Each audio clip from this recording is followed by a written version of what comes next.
আমরা যখন নেকলেসের মধ্যে মুক্ত দেখি তখন আমরা সিদ্ধান্ত নিই যে সেখানে একটা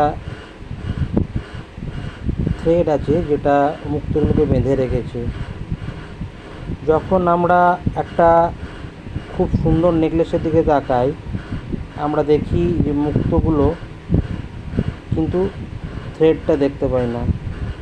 এর মানে এই নয় যে থ্রেডটার কোনো অস্তিত্ব নেই। বাস্তবিকভাবে থ্রেডটা হলো সেটা অদৃশ্য থাকে, যেটা মুক্তগুলোকে একসাথে বেঁধে একটা সুন্দর নেকলেস তৈরি করে।